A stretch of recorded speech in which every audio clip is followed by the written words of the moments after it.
Every summer without fail, my family goes on vacation, and every summer, I'm the one left behind. It started when I was 14. They started going on their family trips, and each time, I was the one who stayed home. Why? Because I was the responsible one. The one who could take care of the house, keep an eye on my younger siblings, Maya and Liam. They said it was because I was old enough to help out, and honestly, at first, I didn't mind too much. I got a little bit of alone time, and the house was peaceful without the chaos of parents everywhere. But that's not what it turned into. The first year wasn't bad at all. Maya and Liam were still young, so they were pretty easy to manage. They liked playing games with me, and I just set a few rules: no fighting, no running in the house, and definitely no jumping on the furniture. My parents left me with a big list of instructions, a few emergency contacts, and told me not to forget anything. Of course, they expected me to keep everything together and running smoothly while they were off sipping margaritas on some tropical beach. At first, I thought I was kind of lucky. I got to stay home and have my own space while they went on adventures. But by the second year, I was starting to feel a little left out. They would send me texts every day with pictures of them on the beach or by the pool, eating fancy meals and doing fun activities, while I was stuck at home making sure Maya didn't get into trouble, and Liam didn't destroy the house. It wasn't even like a quick, easy babysitting gig, it was all day, every day, for an entire week. My friends were posting their vacation pictures on Instagram, and I was posting pictures of the kids, the pets, and whatever else I was doing to pass the time. By the third summer, things had gotten a lot worse. Maya and Liam were getting more demanding, and it seemed like every year, my parents' trips got longer and longer. It wasn't just a weekend away anymore, it was a full week, or sometimes even two.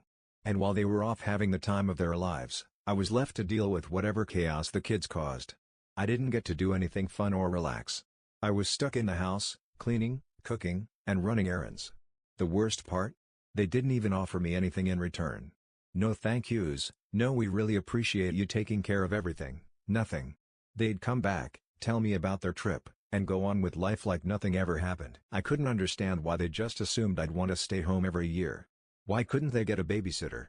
Why was I always the one who had to sacrifice my summer plans? It wasn't like I didn't have things to do. I had my own friends, my own hobbies, and I wanted to go on a vacation, too.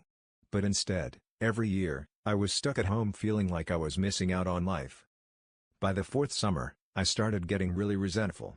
I knew my parents would ask again if I'd help out, and I started dreading it. I tried to bring it up once, hinting that maybe I wanted to go with them this time, but it was always the same response. "You're the oldest, you're more responsible," they'd say. "You know we need someone to take care of the house and the kids." And when I pushed back, they'd look at me like I was being ungrateful. "We're paying for everything for you," my dad would say. "The least you can do is stay home and help out." That was the last straw. I knew I had to do something different this time. So, when my parents started talking about their upcoming vacation, I decided to speak up. "I'm not doing it," I told them. "I'm not staying home this year. You're going to have to find someone else to look after the house and the kids." They stared at me, wide-eyed, like I had just dropped a bombshell. "What do you mean, you're not going?" my mom asked, genuinely confused. "It's only for a week, and we need you. You're the only one who can do it." "No," I said, standing my ground. "I'm not doing it anymore. It's not fair. I'm always the one who stays behind, and I never get to do anything. You guys go on your vacation and leave me here like I'm some kind of housekeeper." I could tell they were shocked. My mom got defensive. "But we've always done this. You're the oldest. You're responsible." "I know, but I'm not a professional babysitter," I shot back. "I'm not going to spend my entire summer stuck at home while you guys have fun. I'm not doing it this time." My dad's face turned red with anger. "You're being selfish. You should want to help your family. You should want to make sure everything goes smoothly while we're gone." But it didn't matter. I wasn't backing down.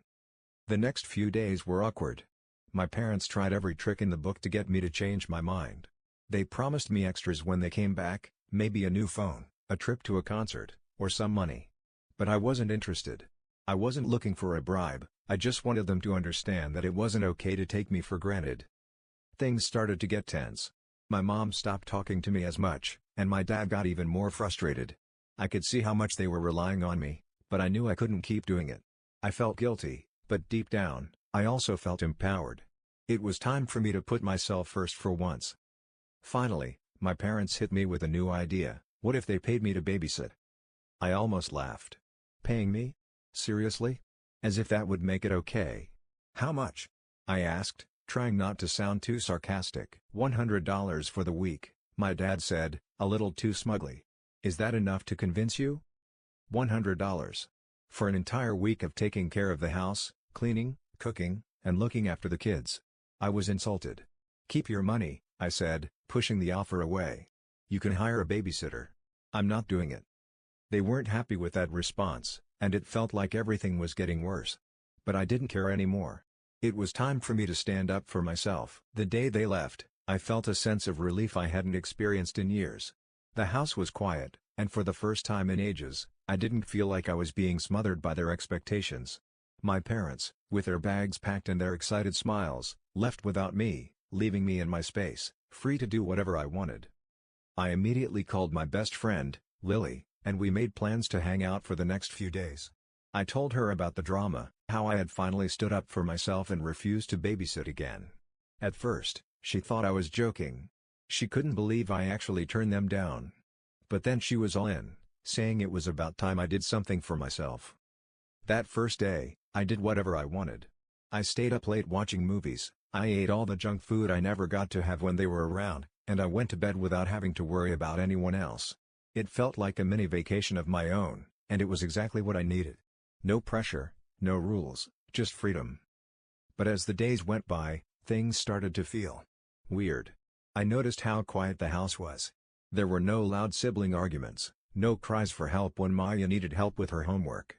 I hadn't realized how much I had been missing out on in my own life by staying home all those summers. The kids weren't around to keep me busy, but I also didn't have anyone telling me what to do. And then, for the first time, I felt guilty.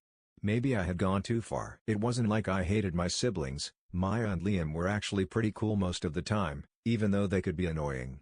I'd just gotten so used to being the one who had to stay behind, the one who sacrificed everything, that I'd become numb to their presence. Now that I wasn't responsible for them, I realized how much I missed hanging out with them when they weren't fighting or demanding my attention. I missed making them laugh, watching movies together, and even making sure they went to bed on time. It was the little things, but they made the difference. But I couldn't go back. Not now, not after everything I had said to my parents. So, I kept to my plan, taking advantage of my week of freedom, doing things I never had the chance to before. However, by the 5th day, I started hearing rumors around school. Apparently, my parents had told some of my relatives about what happened, about how I had refused to babysit and how I was being ungrateful. My aunt, who had always been on my side, sent me a text saying that my mom was really upset and that I should apologize. But I wasn't ready to apologize. I was tired of apologizing for putting myself last. I wasn't a doormat, and I wasn't going to pretend like everything was fine when it wasn't. One night, my mom called me to check in. At first, it felt awkward. She asked me how everything was going, and I told her things were good. I didn't mention that I was a little bored or that I was starting to miss the usual chaos, but I could tell she wasn't buying my forced enthusiasm. "Why aren't you answering my texts?" she asked. "And don't you think you should be spending this time thinking about what you've done?" "I don't think I've done anything wrong," I replied, trying to keep my voice steady. "I didn't want to babysit this year. And you can't just expect me to give up my entire summer every year. I have my own life too, you know?" There was a long pause. I could hear her sigh from the other end of the line. I don't understand why you're making this so difficult. We're a family." "I know we're a family, but that's why I'm telling you the truth. I'm not happy. I haven't been for a while." There was another pause, and then she said something that took me by surprise. "I didn't know you felt that way. We just assumed you were okay with it all." I blinked in shock. Well, I wasn't. I'm not okay with it anymore. She didn't respond for a while, and I wasn't sure if she was upset or just trying to figure out what to say next. Finally, she said, "We'll talk more when we get back." That was the end of the conversation, and I felt a mixture of relief and frustration. On one hand, she'd heard me out, but on the other, I knew this wasn't going to be the end of it. She would expect me to go back to babysitting next summer, and I had no idea how to stop that cycle. The days passed, and I spent the rest of the week in a mix of freedom and contemplation. My parents were still gone, and everything was quiet in the house. I spent time with my friends, went to the movies, and did everything I had been putting off for years. And then, on the final day before they came home, I made a decision. It was time to have one final conversation with my parents, to set the record straight once and for all. I wasn't going to be their free babysitter anymore. The night before my parents returned, I stayed up late thinking about what I was going to say. I was nervous, but at the same time, I knew I couldn't go back on my decision. I'd been living in their shadow for too long, and it was time to speak up. The next morning, I heard their car pull into the driveway, and the familiar sound of their luggage being unloaded filled the air. I felt my stomach twist. I couldn't put this off any longer. They were back, and it was time for us to have the conversation I'd been dreading. When they came inside, my mom seemed unusually cheerful. She must have missed the kids more than she let on. My dad was just his usual self, joking around like nothing had happened. They didn't know what was about to hit them. "Hey, sweetheart, how was your week?" my mom asked, trying to sound casual. "It was good," I replied, my voice shaking a little. "But I need to talk to you both about something." My mom paused, her smile fading slightly. "What's going on?" I took a deep breath. "I'm not going to babysit anymore. Not next summer, not any summer. I can't keep putting my life on hold for you guys." There it was. The truth, plain and simple. It was out in the open, and there was no taking it back. My dad blinked, clearly taken aback. "What do you mean? You always help us out with the kids. It's part of being a family." "I know," I said, my voice getting a little firmer. "But it's not fair. You've been asking me to give up my entire summer for years, and I've been doing it because I felt like I had to. But I don't want to anymore. I have my own plans, my own life." My mom looked at me, her expression softening. "I didn't realize you felt that way. I just thought you enjoyed spending time with your siblings." "I do, but I need time for myself too," I replied. "I want to go out with my friends, go to the beach, or even just relax in peace. I shouldn't have to feel guilty for wanting that." My dad crossed his arms, clearly not pleased. "You're being selfish. Don't you care about your family?" "I do care," I said, fighting back the tears that threatened to spill. "But I also need to care about myself. You guys go on vacations, spend time together, and I get stuck at home taking care of everything. I can't do that anymore." The silence between us was heavy. I could tell they were both processing everything I'd just said. I felt like I had just dropped a bombshell on them. For a long time, I thought my parents would never understand. But somehow, it felt good to finally stand my ground. After what felt like an eternity, my mom sighed. "I get it," she said quietly. "But we need to find a solution. We can't just leave the kids with no one." "I'm not saying you should leave them with no one," I replied. "Just not with me. I've told you how I feel, and I need you to respect that. Maybe we can find someone else, or you guys can hire a babysitter. I'm not saying you can't go on your trips, but I can't keep doing this." My dad opened his mouth to argue, but my mom stopped him with a raised hand. "I think we need some time to think about this," she said softly. "But I hear you. We'll figure something out." That conversation didn't end with all the answers, but at least it was a start. I felt lighter, like a weight had been lifted off my shoulders. For the first time in a long time, I felt like I was finally being heard. Over the next few days, things between us were still a little tense, but they did start respecting my decision. My mom and dad agreed to look into finding someone else to help with the kids during their vacations. They weren't thrilled about it, but they knew they had to compromise if they wanted to keep the peace. As for me, I spent the rest of the summer doing exactly what I wanted. I hung out with my friends, went to the beach, and finally caught up on all the things I had missed out on while babysitting every year. It felt like a victory, not just because I had finally said no, but because I was taking control of my life and my time. That summer was a turning point for me. It wasn't easy standing up to my parents, and there were moments when I felt guilty. But looking back, I know it was the right thing to do. I wasn't going to let my family's expectations control my life anymore. It was my turn to take care of myself, and that's exactly what I did. The summer passed by quickly, and as the weeks went on, I felt more and more confident in my decision. For the first time in years, I felt like I had my own space, my own time to enjoy without constantly worrying about my parents' demands. I started to make plans with my friends, and instead of always being the babysitter, I became the one who was asked to hang out, go to parties, and enjoy being a teenager. One afternoon, about halfway through the summer, my dad approached me while I was sitting on the couch, scrolling through my phone. He had that look on his face, the one that said he was about to have a serious conversation. "Hey," he started, sitting down beside me. "Can we talk for a second?" I put my phone down and looked at him, unsure of where this was going. "Sure, what's up?" "I just wanted to apologize," he said, his voice softer than usual. "I think I overreacted about you not babysitting this summer. I didn't really understand how much pressure it was putting on you. We're sorry for that." I was caught off guard. I had expected him to be stubborn about it for much longer, but there he was, apologizing for the way things had been. I could see he was genuinely trying to make amends.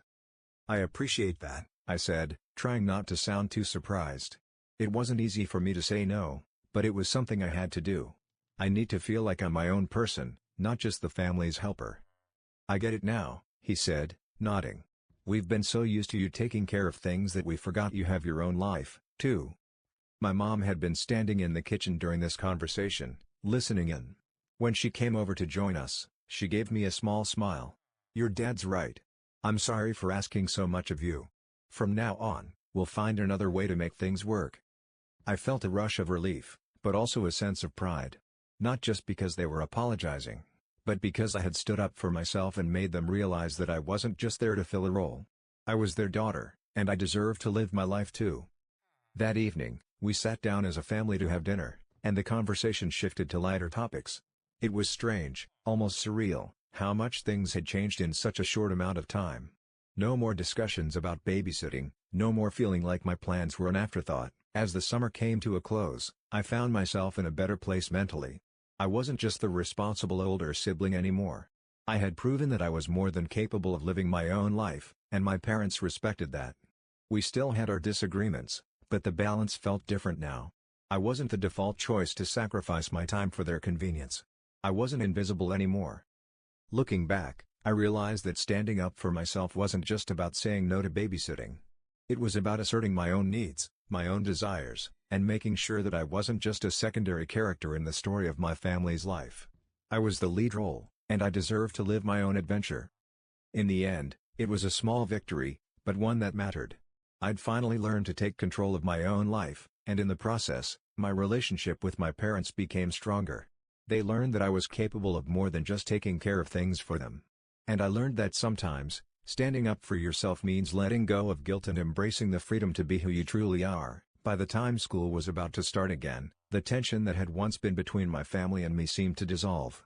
We had reached a new understanding, and I no longer felt like the obligatory babysitter. My summer wasn't just a break from responsibility, it was a moment where I found my own voice. It wasn't easy, but it was worth every second of standing up for myself.